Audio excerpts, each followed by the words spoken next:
इससे पहले कि सिपाही शेयरमैन को मारता वहां पर पीबॉडी आ जाता है और शेयरमैन को बचा लेता है। लेकिन दूसरी तरफ पेनी ट्रॉय की खुफिया गाड़ी में फंसी होती है, जो गाड़ी खाई की तरफ जा रही थी। पीबॉडी शेयरमैन के साथ उस घोड़े पर बैठकर गाड़ी का पीछा करता है और पीबॉडी गाड़ी को खाई में गिरने से बचा भी लेता है और इस प्रकार पेनी की जान बच जाती है।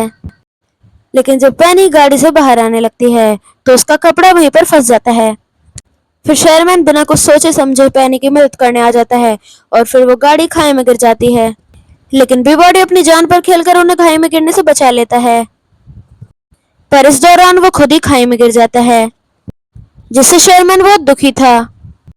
लेकिन फिर उसे एक आइडिया आता है कि अगर वो टाइमलाइन में अपने घर जाए तो फिर वहां पर उसे पीबॉडी मिल जाएंगे।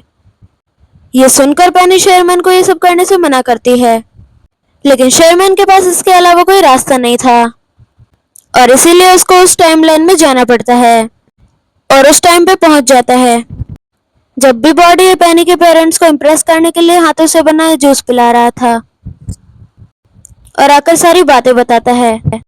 ये सुनकर पीबॉडी गुस्सा हो जाता है कि तभी वहां पर इस टाइमलाइन का शेयरमैन भी आ जाता है। शेयरमैन दूसरे शेयरमैन को देखकर हैरान था, लेकिन फिर पीबॉडी शेयरमैन को सारा कुछ बता देता है। फिर वहां पर पेनी के मॉम डैड आ जाते हैं और इस टाइमलाइन वाला शेयरमैन छुप जाता है और इसी पल में वहां पर मिस ब्रूनियान भी आ जाती हैं, जो कि इन्वेस्टिगेशन करने के लिए आई थी। ये देखकर पीबॉडी परेशान हो जाता है और मिस ग्रूनियन को हिप्नोटाइज करने की कोशिश करता है ताकि सब पहले जैसा हो सके। लेकिन इस टाइमलाइन वाला शेयरमैन हिप्नोटाइज हो जाता है, जिसकी वजह से सब उसे देख लेते हैं। पेनी के पेरेंट्स और मिस ग्रूनियन ये सब देखकर बहुत हैरान थे। इतनी मुश्किल कम नहीं थी कि वहां पर दूसरे वाले पीबॉडी भी आ जाते हैं, जिन्होंने किसी तरह टेम्पररी टाइम मशीन बना ली थी और यहाँ पर आ गए थे। ये देखकर मिस ग्रूनियन पूरी तरह से हैरान थी। फिर उन दोनों का हाथ एक दूसरे से मिल जाता है, जिसकी वजह से उन दोनों के बीच में एक ऐसा पोर्टेबल खुल जाता है जो दोनों शेयरमैन को अपने अंदर खींचने लगता है। ये देखकर दोनों पीबॉडी दोनों शेयरमैन को अपने तरफ खींच रहे थे, लेकिन इसका कोई फायदा नहीं हुआ। फिर दोनों पीबॉडी शेयरमैन के साथ उस पोर्टेबल के अंदर चले जाते हैं। फिर वहां पर एक बड़ा सा धमाका होता है और फिर देखा जाता है कि वहां पर अब इस टाइम वाले शेयरमैन और पीबॉडी थे।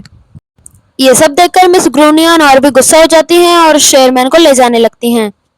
ये देखकर पीबॉडी मिसेस ग्रूनियन के हाथ में काट लेता है और शेयरमैन को बचा लेता है और पेनी और शेयरमैन के साथ टाइम मशीन की तरफ जाने लगा ताकि वो सब कुछ ठीक कर सके।